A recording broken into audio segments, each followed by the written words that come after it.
तो जैसे कि टॉपिक से मालूम चल रहा होगा नंबर सिस्टम, तो आज नंबर सिस्टम के बारे में जानेंगे और जितनी भी संख्याएं हैं उन सब के बारे में जानेंगे डिटेल्स में, चाहे वो प्राकृत संख्या हो, पूर्ण संख्या हो, इंटीजर हो यानी मतलब पूर्णांक हो, उन सब के बारे में डिटेल में जानेंगे एक एक करके। तो चलते हैं, स्टार्ट करते हैं। प्राकृत संख्या क्या होता है? प्राकृत संख्या जो भी गिनती की संख्याएं होती है, कहने का मतलब एक से, जैसे 1 हो गया, 2 हो गया, 3 हो गया, इन्फिनिटी तक, अनगिनत तक, एक से लेकर जितनी भी संख्याएं वो सारे क्या कहलाते हैं? प्राकृत संख्याएं कहलाते हैं। उन सब को बोलते हैं प्राकृत संख्याएं। अच्छा, इन संख्या का एक और नाम है जिसको बोलते हैं हिंदू अरबी। हिंदू अरबी संख्या भी बोलते हैं नेचुरल नंबर को, प्राकृत संख्या को। कहने मतलब हिंदू अरबी संख्या भी क्या कहलाता है? नेचुरल नंबर कहलाता है, प्राकृत संख्या कहलाता है। इस चीज़ के बारे में जरा ध्यान रखें कि ये वर्ड काफ़ी कम सुने होंगे, लेकिन प्राकृत संख्या होता क्या है? जो गिनती की संख्या है, एक से जो स्टार्ट होता है, 1 2 3 जहां तक संख्या जाएगा वो सारे क्या है? प्राकृत संख्या है। चलिए दूसरा हम स्टार्ट करते हैं। पूर्ण संख्या, होल नंबर, ये क्या होता है? प्राकृत संख्या तो रहेगा ही, साथ ही एक जीरो भी आ जाता है। तो इसका मतलब पूर्ण संख्या कहां से स्टार्ट होगा? जीरो से स्टार्ट होगा। तो पूर्ण संख्या क्या होती है? जो जीरो से स्टार्ट होती है, जीरो, फिर जितने भी प्राकृत संख्या तो सारा।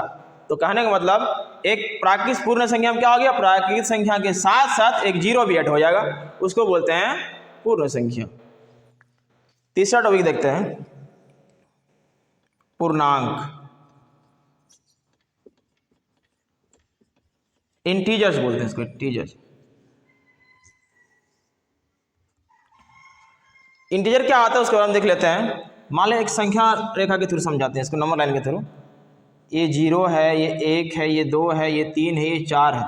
मतलब जितने भी संख्या है, मतलब 1 से लेकर जितना भी है वो सारे के बारे में बताते हैं। इसी तरह लेफ्ट साइड में जो है -1, -2, -3, -4, -5, ये लेफ्ट तरफ जाएगा इन्फिनिटी तक, और प्लस में भी जाएगा इन्फिनिटी तक, अनगिनत तक, जितना तक जा सकते हैं। ये जितने भी संख्याएं इन सब को बोलते हैं पूर्णांक बोलते हैं। अब पूर्णांक में भी क्या है कि जीरो के बाद जितना भी प्लस दिख रहा है इसको बोलते हैं धनात्मक पूर्णांक।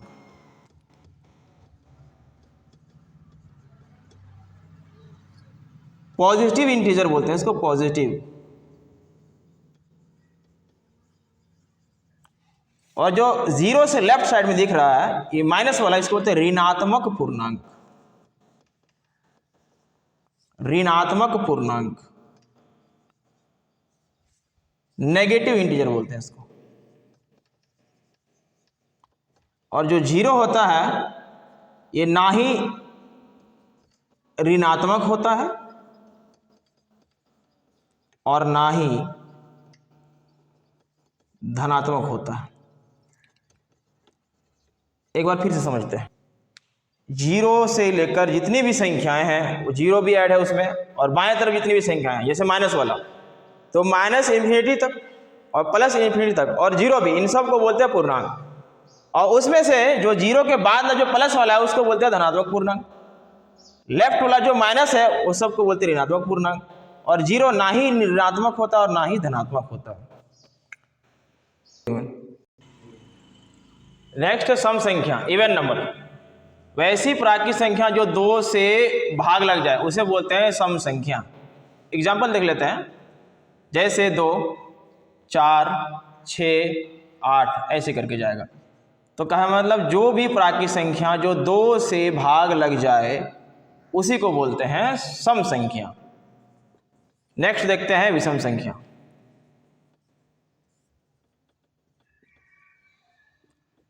ऑड नंबर बोलते हैं इसको, ऑड नंबर।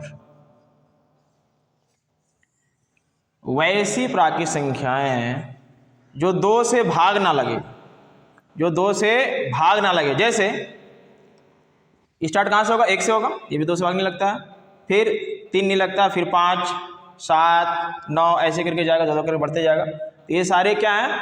विषम संख्या है, ऑड नंबर इसको बोलते हैं। वैसी प्राकृत संख्या जो 2 से भाग ना लगे उसे बोलते हैं विषम संख्या। नेक्स्ट देखते हैं पूर्ण वर्ग संख्या। इसे बोलते हैं परफेक्ट स्क्वायर नंबर।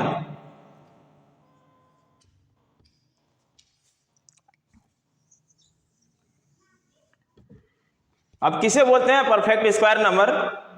वैसी संख्याएं जिसका कंप्लीट स्क्वायर हो। अब ये कंप्लीट स्क्वायर क्या है वो समझते हैं। जैसे एक भी एक पूर्ण वर्ग संख्या है, 4 भी एक पूर्ण वर्ग संख्या है, 9 भी एक पूर्ण वर्ग संख्या है, 16 भी एक पूर्ण वर्ग संख्या है, 25 भी एक पूर्ण वर्ग संख्या है, लेकिन समझ में नहीं आया होगा। इसी को समझते हैं। अब समझते हैं कि ये आखिर परफेक्ट वर्ग क्या है। जैसे एक किसका आता होगा, किसी का तो वर्ग आता होगा, तो एक का वर्ग क्या होता है? एक। तो देखिए ये जो एक है ये परफेक्ट वर्ग संख्या है किसी संख्या का, तो एक का वर्ग कितना? एक। ये 4 भी किसी का तो परफेक्ट है, जैसे 2 का स्क्वायर 4, 2 का वर्ग 4। उसी तरह 9 किसका है? 3 का वर्ग कितना होता है? 9। तो देखिए 3 का परफेक्ट है कि नहीं ये 9। उसी तरह 16 किसका है? 4 का। उसी तरह 5 है, 5 का स्क्वायर है 25। बाकी आगे भी देख सकते हैं 36 है, 6 का स्क्वायर। तो एक तरह से क्या हो गया? पूर्ण वर्ग संख्या जिसका परफेक्ट स्क्वायर है उसी को बोलते हैं पूर्ण वर्ग संख्या। नेक्स्ट देखेंगे पूर्ण वर्ग संख्या। अब पूर्ण वर्ग संख्या क्या है? जिसका कंप्लीट वर्ग हो। जैसे 1, 4, 9, 16, 25, 36, 49, इन सब का क्या है? कंप्लीट वर्ग है। अब कैसे समझेंगे? जैसे 1 किसका वर्ग है? 1 का वर्ग 1 होता है। 4 किसका वर्ग है? 2 का वर्ग 4 होता है। उसी तरह 9 किसका वर्ग है? 3 का वर्ग है। 16 किसका है? 4 का वर्ग है। 25 किसका वर्ग है? 5 का है। तो ये सारे क्या हो गए? जिसका कंप्लीट स्क्वायर है। अब कौन नहीं होता वो भी जरा समझ लेते हैं। जैसे अगर हम बोले कि 5, क्या 5 किसी का वर्ग है? कंप्लीट नहीं है ये, लेकिन 9 है, 16 है, 25 ये सारे हैं। तो ये क्या हो गया? पूर्ण वर्ग संख्या हो गया जिसका कंप्लीट स्क्वायर है, उसी को बोलते हैं पूर्ण वर्ग संख्या। जैसे 1, 4, 9, 16, 25 ऐसे करके जाएगा। अब देखेंगे पूर्ण घन संख्या। नेक्स्ट है पूर्ण घन संख्या, परफेक्ट क्यूब नंबर। जैसे हम लोग पूर्ण वर्ग संख्या देखे हैं उसी तरह ये पूर्ण घन संख्या, मतलब ऐसा संख्या जिसका कंप्लीट घन हो। अब वो कैसे होता है जरा समझते हैं एग्जाम्पल के थ्रू, ज़्यादा समझ में आएगा। जैसे 1, 8, 27 इसी तरह जाएगा, 64 ऐसे करके जाएगा। अब नहीं समझ में आएगा, उसको समझते हैं कि कैसे बोलते हैं कि परफेक्ट या उसको घन बोलते हैं। जैसे 1 का घन होता है 1 गुना 1 गुना 1, 3 बार लिखा है 1 का पावर 3, तो 1 1 का 1, 1 1 का 1, 1 का पावर कुछ भी कर लीजिए 1 ही आने वाला है। तो 1 का घन 1 हो गया, तो ये कंप्लीट घन हो गया 1 का। उसी तरह ये 8 जो होता है ये 2 का घन होता है, तो 2 गुना 2 गुना 2, 2 दूनी 4, 4 दूनी 8, तो 8 का क्या हो गया? 2 का घन हो गया। 8 किसका होता है? 2 का घन हो गया। उसी तरह 27 3 का घन, 64 4 का घन, बाकी 125 5 के घन, वैसे ही जाते रहे। नेक्स्ट टॉपिक है अभाज्य संख्या, उसको प्राइम नंबर बोलते हैं। देखिए ये काफ़ी ज़्यादा इंपॉर्टेंट है, इसको थोड़ा समझते हैं कि क्या होता है आखिर अभाज्य संख्या। अब अभाज्य संख्या होता है कि एक ऐसी संख्या जिसका केवल 2 गुणनखंड हो। क्या बोले हैं? केवल 2 गुणनखंड, केवल 2 गुणनखंड हो। कहने का मतलब ओनली 2 फैक्टर्स। अब इसको एग्जाम्पल के थ्रू समझते हैं कि कैसे समझें कि कोई संख्या वो अभाज्य संख्या है या नहीं है। जैसे अगर हम देखेंगे कि ये 2 का गुणनखंड क्या होता है? 1 और 2, यहां लिख लेते हैं 1 और 2। उसी तरह 3 का क्या क्या होता है? 1 और 3। 4 का क्या होता है? 1 2 4, या फिर यूं कह लीजिए कि 2 1 का पारा में आता है, 2 का भी खुद का आता है। 3 है 1 का में भी आ रहा है, 3 का भी आ रहा है। 4 1 का आ रहा है, 2 का आ रहा है, 4 का आ रहा है। या फिर यूं कहिए कि 4 का गुणनखंड 1 2 4 है। 5 देखते हैं कि 5 है 1 का आ रहा है और 5 का आ रहा है, तो ये सारे क्या है? ये गुणनखंड है या फैक्टर्स बोलते हैं इसको, फैक्टर। अगर हम 2 का देखें तो इसका सिर्फ 2 फैक्टर है, 1 और 2, सिर्फ 2 गुणनखंड है, इसका मतलब ये क्या कहलाएगा? अभाज्य संख्या कहलाएगा। 3 का अगर देखना है तो 3 में भी 1 और समय खुद का, तो खुद का तो सब आता है और 1 का भी, तो ये क्या हो गया? ये भी क्या कहलाएगा? अभाज्य संख्या कहलाएगा। 4 के बारे में जरा देखते हैं। 4 का गुणनखंड 1 भी है, 2 भी है और 4 भी है। देखिए हम क्या बोले थे, केवल 2 गुणनखंड होना चाहिए, लेकिन यहाँ कितना है? 3 गुणनखंड हो गया, तो वो भी गलत है। इसका मतलब ये होगा अभाज्य संख्या? नहीं होगा। 5 का गुणनखंड सिर्फ 1 और 5 है, तो 2 गुणनखंड हो गया। हम लिखे ओनली 2 फैक्टर्स, सिर्फ 2 होना चाहिए, 2 से ज़्यादा भी नहीं, ना कम भी होना चाहिए। तो 5 भी क्या है? एक अभाज्य संख्या है। 1 क्यों नहीं है? क्योंकि 1 बस 1 का आता है, 1 का गुणनखंड क्या है? सिर्फ 1 है, इसलिए 1 भी ये नहीं है, अभाज्य संख्या नहीं होता है। अब जरा देखते हैं, जनरली पूछते हैं क्वेश्चन कि एक ऐसी संख्या, एक ऐसी अभाज्य संख्या जो सम हो, तो 2 एक ऐसी अभाज्य संख्या है जो सम है, सम अभाज्य संख्या।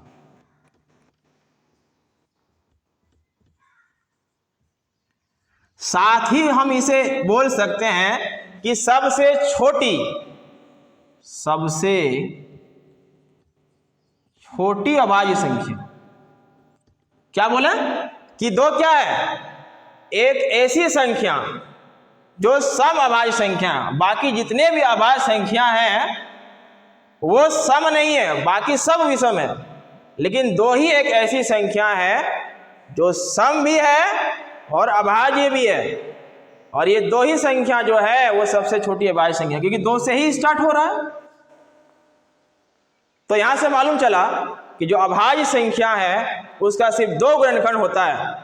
तो यहां से हम लोग ये जाने कि 2 एक ऐसी संख्या है जो सम भी है और अभाज्य संख्या भी है। तो केवल 2 ऐसी संख्या जो सम संख्या है और अभाज्य संख्या भी है, और ये 2 ही सबसे छोटी अभाज्य संख्या है। अब जरा एक चीज और देखते हैं, अगर आप देखिएगा 1 से लेकर 50 तक कुल 15 अभाज्य संख्या होती है, और 50 से लेकर 100 तक 10 अभाज्य संख्या होती है। टोटल कितना हो गया? 25 हो गया। तो 1 से लेकर 100 तक कुल 25 अभाज्य संख्या होती है। इसका कोई ट्रिक नहीं है, बस ध्यान रख लीजिए, आप गिन सकते हैं लिख के कि कितना होता है। तो 1 से लेकर 50 तक हो गया 15, और 50 से लेकर 100 तक हो गया टोटल 10। तो टोटल कुल जो हो जाता है वो 15 और 10 कितना हो गया? 25। तो टोटल 25 अभाज्य संख्या है, कितना से? 1 से लेकर 100 तक। तो यहां से हम लोग मालूम कर लिए कि अभाज्य संख्या क्या होती है। तो अभाज्य संख्या केवल 2 गुणनखंड होना चाहिए, इस चीज को ध्यान रखना है। 2 से ज्यादा भी होना चाहिए या 2 से कम भी नहीं होना चाहिए। एक चीज और जानिए कि सबसे छोटी विषम संख्या भी हो और अभाज्य संख्या भी हो। तो सबसे छोटी विषम अभाज्य संख्या कौन सा है? 3 है। ये क्या है? सबसे छोटी विषम भी है और अभाज्य, सबसे छोटी विषम अभाज्य संख्या है, क्योंकि 3 से ही स्टार्ट हो रहा है विषम संख्या जो अभाज्य संख्या है। तो ये हो गया अभाज्य संख्या के बारे में। नेक्स्ट जो देखेंगे सह अभाज्य संख्याएं, को प्राइम नंबर बोलते हैं इसको। अब समझते हैं को प्राइम नंबर के बारे में। जब 2 संख्याओं का HCF, समझिए 2 संख्या, एक संख्या को मान लेते हैं A और दूसरी संख्या को B, इन 2 संख्याओं का HCF यदि 1 हो जाए, क्या हो जाए? 1, तो उसे बोलते हैं सह अभाज्य संख्या। एग्जाम्पल की तरह समझते हैं, ऐसे मालूम नहीं चलेगा। जैसे अगर हम लेते हैं 2,7, ये भी एक सह अभाज्य संख्या है। क्यों? क्योंकि इसका HCF जब निकालिएगा तो 1 आएगा। क्यों 1 आएगा? कि देखिएगा इसमें कि 2 का गुणनखंड क्या आता है? 1 और 2। 7 का गुणनखंड क्या होता है? 1 और 7। तो इससे मालूम चलता है ये कि इन दोनों संख्या में 1 के अलावा कोई भी ऐसी संख्या नहीं है जो इन दोनों में कॉमन हो। तो कॉमन तो क्या है? 1 है। तो HCF भी क्या हो जाएगा इन दोनों का? 1 हो जाएगा। और भी हम लोग एग्जाम्पल ले सकते हैं, जैसे 7, 9। इसको अगर चेक करना है कि ये सहभाज्य संख्याएं हैं या नहीं तो हम लोग कर सकते हैं। 7 किस किस का गुणनखंड है? 7 का गुणनखंड कौन कौन सा है? 1 भी है और 7 भी है। 9 का क्या क्या है? 1 है, 3 है और खुद 9 है। अब जब इन दोनों संख्याओं को देखिएगा और दोनों के गुणनखंड को, तो इस गुणनखंड में सिर्फ एक ही कॉमन आ रहा है। इसका मतलब इसका HCF क्या हो जाएगा? 7 और 9 का 1 हो जाएगा। तो जब HCF 1 आ जाए दो संख्या का, उसे क्या बोलते हैं? सहभाज्य संख्या है। अब कुछ संख्या ऐसा भी ले लेते हैं जो कि सहभाज्य संख्या नहीं है, तभी तो क्लियर मालूम चलेगा, वो देख लेते हैं। जैसे अगर हम लोग 6 और 8 ले लें, 6 और 8, तो 6 का अगर देखेंगे ना तो इसका 1 गुणनखंड है, इसका मतलब 1 का पढ़ा आ रहा है, इसका मतलब। दूसरा क्या है? 2 का भी है। तीसरा क्या है? 3 का भी है और 1 खुद भी है, 6। इधर 8 को देख लेते हैं। पहला तो 1 में आएगा ही, 1 गुणनखंड है इसका। उसके बाद 2 है, 4 है, उसके बाद खुद 8 है। तो देखिए 1 तो है ही कॉमन, लेकिन 1 के अलावा भी कॉमन आ रहा है, वो क्या है? 2 भी है। इसका मतलब ये तो कंफर्म हो चुका है कि इसका HCF 1 नहीं होगा। इसका जो HCF होगा वो 1 नहीं होगा। इसका मतलब ये हुआ कि ये जो दोनों संख्याएं दिया हुआ 6 और 8, ये क्या है? सहभाज्य संख्याएं नहीं है। बाकी जो दिखाएं वो है, ये नहीं है। नेक्स्ट जो देखने वाला संख्या उसका नाम है परिमेय संख्या। अब परिमेय संख्या क्या आता है उसके बारे में देखते हैं। जो भी संख्या जिसको हम लोग P/Q के रूप में व्यक्त कर सकते हैं, P/Q के रूप में व्यक्त कर सकते हैं।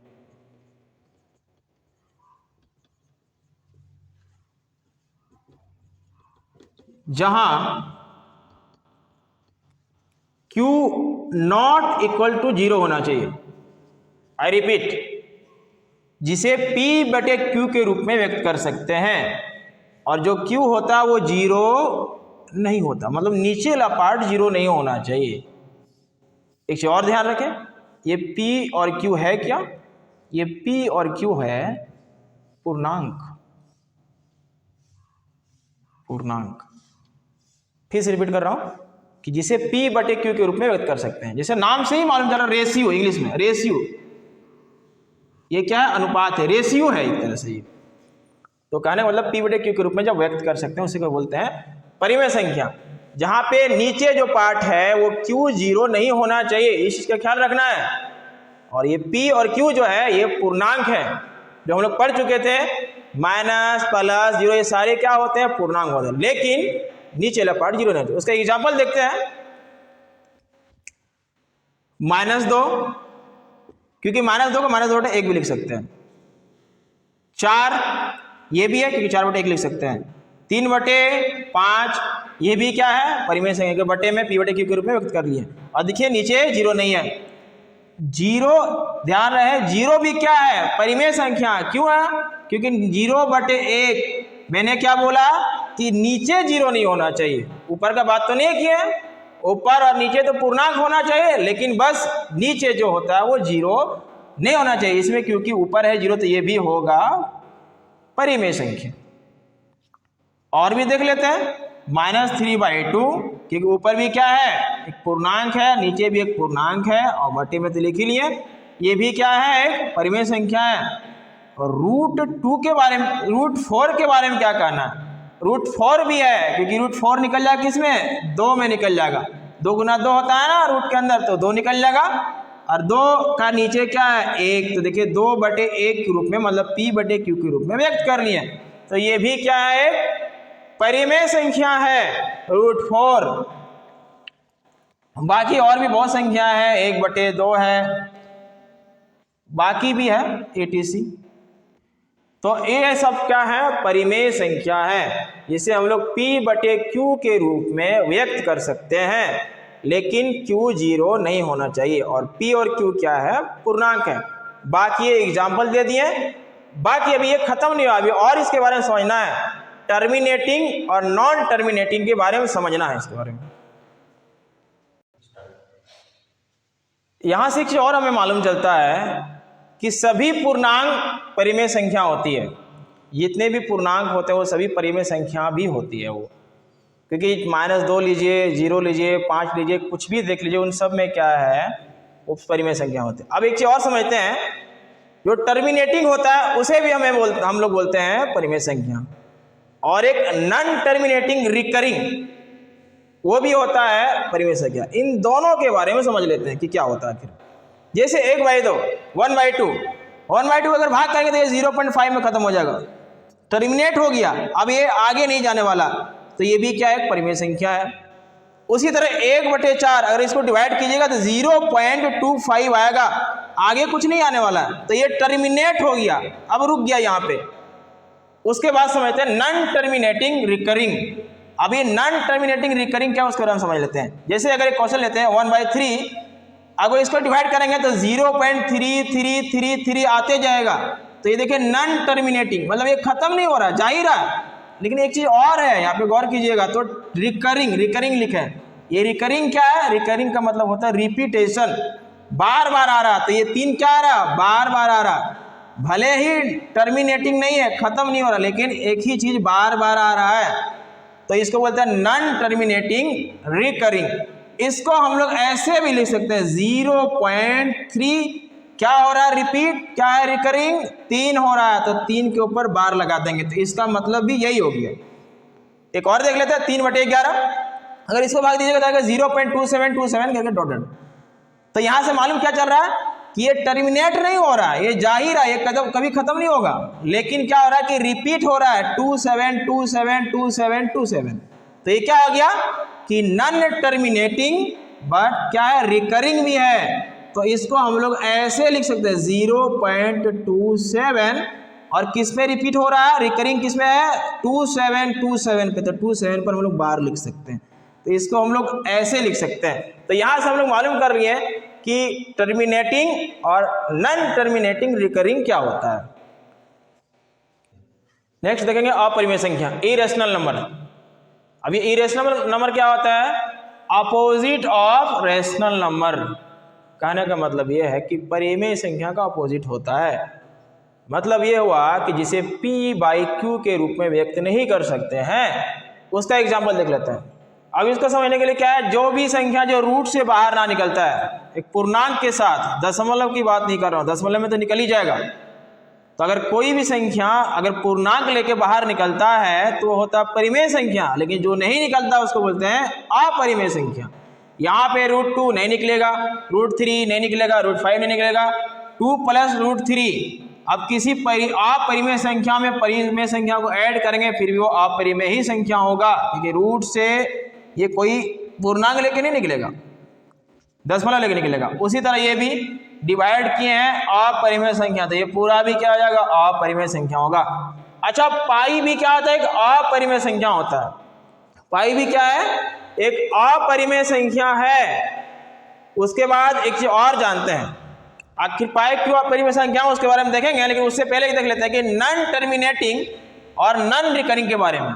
जो अपरिमेय संख्या होता है वो नॉन टर्मिनेटिंग और नॉन रिकरिंग में होता है। अब ये क्या होता है वो जरा समझते हैं। जैसे √2 एक क्या है, अपरिमेय संख्या है। अगर इसे हम लोग निकालेंगे रूट से बाहर तो ये आएगा 1.41421 ऐसे करके आएगा। ये खत्म नहीं हो रहा, टर्मिनेट नहीं हो रहा, डॉटेड इसीलिए लिखा है, टर्मिनेट नहीं हो रहा। इसका मतलब ये हुआ, इसको बोलते हैं नॉन टर्मिनेटिंग। अच्छा, ये नॉन रिकरिंग भी है। अगर रिकरिंग होता तो यहाँ रिपीट होता, तो 41421 ऐसे करके जा रहा, तो ये रिपीट नहीं हो रहा, 41 के बाद 42 आ गया ना, तो रिपीट हुआ नहीं हुआ। इसका मतलब ये क्या कहलाएगा, नॉन रिकरिंग। अगर रिपीट होता तो रिकरिंग होता। जैसे हम लोग परिमेय संख्या में पढ़ चुके थे कि परिमेय संख्या क्या होता, टर्मिनेटिंग होता है, और क्या होता है कि नॉन टर्मिनेटिंग, और उसमें क्या होना चाहिए, रिकरिंग होना चाहिए। लेकिन अपरिमेय संख्या क्या है, नॉन टर्मिनेटिंग है। देखिए टर्मिनेट नहीं हो रहा, टोटल लिखे आगे जा रहा, और साथ ही नॉन रिकरिंग भी है। नॉन रिकरिंग कहने का मतलब ये हुआ कि वो रिपीट नहीं कर रहा, 41 है तो यहाँ 42 आ गया, अलग आ गया ना, तो ये नॉन रिकरिंग हुआ। तो इसको क्या बोलते हैं, अपरिमेय संख्या। √3 का भी देख लीजिए वही कहानी है, 1.73 जब इसको निकालिएगा रूट से बाहर तो 1.73205 आएगा। देखिए रिपीट नहीं हो रहा दशमलव के बाद और खत्म भी नहीं हो रहा, अभी आगे भी चलेगा भाग। तो इसी को इसका मतलब क्या हो गया, ये नॉन टर्मिनेटिंग हो गया। और बाकी रिपीट नहीं हो रहा है, इसका मतलब नॉन रिकरिंग हो गया। अच्छा, पाई का मान 22/7 हम लोग लिखते हैं, लेकिन एग्जैक्ट पाई का मान 22/7 नहीं होता, वो लगभग में है 22/7। अगर पाई का मान निकालिएगा तो उसका मान आता है 3.14159 डॉट डॉट ऐसे करके आता है। तो यहाँ देखिए क्या मालूम चल रहा है यहाँ से कि दशमलव के बाद ये क्या है, नॉन टर्मिनेटिंग है, ये खत्म नहीं हो रहा और भी जाएगा अभी, और साथ ही ये रिपीट भी नहीं हो रहा, रिकरिंग भी नहीं है। क्या ऐसा कोई संख्या रिपीट नहीं हो रहा, 14 है 15 है, चेंज होते जा रहा। इसका मतलब ये क्या है, नॉन टर्मिनेटिंग है और नॉन रिकरिंग है। तो यहां से हम लोग समझ लिए कि अपरिमेय संख्या क्या होते हैं, उसके बारे में डिटेल्स में जान गए हम लोग।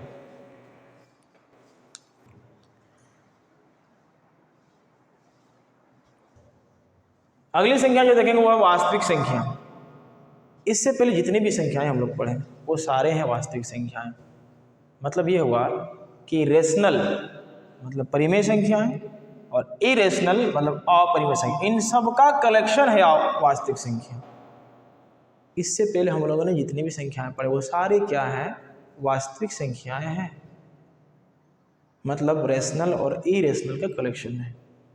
अब एग्जाम्पल क्या है, जितनी भी संख्या पढ़े वो लिख सकते हैं, जैसे √2 है, 3 है, 0 है, -5 है, 6 है, -3/2 है, पाई है, etc। ये सारे क्या हैं, वास्तविक संख्याएं हैं। ठीक है, तो हम लोग सीख लिए वास्तविक संख्याएं क्या होती हैं। एक और देखेंगे जिसका नाम है अवास्तविक संख्याएं, इमेजिनरी नंबर बोलते हैं इसको। वे सभी संख्याएं जो वास्तविक संख्या नहीं है वो सारे क्या कहलाएंगे, अवास्तविक संख्याएं। इसको जरा समझते हैं। अवास्तविक संख्याएं बहुत ही कम बच्चे इसका यूज करते हैं, जनरली 10 तक। तो उसके बारे में जरा समझ लेते हैं कि क्या होता है आखिर। तो जैसे एक एग्जाम्पल के थ्रू समझते हैं कि √9, रूट के अंदर क्या है, प्लस है। ये क्या होता है, जब रूट से बाहर निकालते हैं तो एक्चुअली में निकलता क्या है, +-3 निकलता है। अब देखिए +3 × 3 +9 हो गया, और माइनस वाला भी है तो -3 × -3 +9 ही हुआ। तो ये तो सेटिस्फाई हो गया। लेकिन हम लोग अगर रूट के अंदर माइनस कोई संख्या को ले लेते हैं, चलिए -9 ले लेते हैं, इसी को चेक कर लेते हैं कि क्या ये सही में वास्तविक है या नहीं है। तो उसके बारे में देखते हैं। अच्छा, -√9 है बराबर इसको एक मान लेते हैं x है। इस रूट को जब हटाएंगे तो क्या हो जाएगा, उधर जाके स्क्वायर हो जाएगा, क्योंकि हम लोग को मालूम है स्क्वायर को अगर दूसरा साइड में ले आते हैं तो वो रूट हो जाता है, और अगर रूट जाएगा तो स्क्वायर हो जाएगा। अब एक चीज बताइए, कोई भी संख्या का स्क्वायर कभी भी माइनस होता है क्या? नहीं होता है। देखिए चेक कर सकते हैं, -2 का स्क्वायर +4, -9 का स्क्वायर या -5 का स्क्वायर +25। मतलब कोई भी संख्या हो, वो चाहे माइनस हो चाहे प्लस हो, कुछ भी कर लीजिए, इसे प्लस भी ले लेते हैं तो 25 आएगा। तो स्क्वायर हमेशा उसे पॉजिटिव बना देता है, प्लस बना देता है। लेकिन यहाँ से दिख क्या रहा है हमें कि एक संख्या माने थे कि -√9 है, और जब इसको स्क्वायर रूट को हटा के उधर के स्क्वायर हो गया तो एक संख्या का स्क्वायर कितना आ गया, -9 आ गया। अभी हम क्या बताएं कि किसी भी संख्या का जो स्क्वायर होता है वो कभी भी माइनस नहीं आता है। तो क्या ये वास्तविक में है, रियल में है? नहीं है। इसका मतलब ये क्या हो गया, अवास्तविक हो गया। तो इसीलिए हम लोग जान लें यहाँ पे कि अवास्तविक संख्याएं क्या होती है। यहाँ से जब रूट में हम लोग निकालते हैं अवास्तविक संख्याओं को तो एक आयोटा आता है, तो उसके बारे में भी ज़्यादा डिटेल्स में नहीं जानेंगे, लेकिन इतना जान लीजिए कि रूट के अंदर कोई संख्या माइनस में है तो वो अवास्तविक संख्याएं हैं। कैसे है समझा दिए, थैंक यू। एक और संख्या बच गया है, इसका नाम है भाज्य संख्या। इसके बारे में देख लेते हैं। भाज्य संख्या क्या होता है, एक ऐसी संख्या जिसका 2 से ज़्यादा फैक्टर हो, मोर देन 2 फैक्टर्स, मतलब 2 से ज़्यादा गुणनखंड हो। एग्जाम्पल से समझते हैं।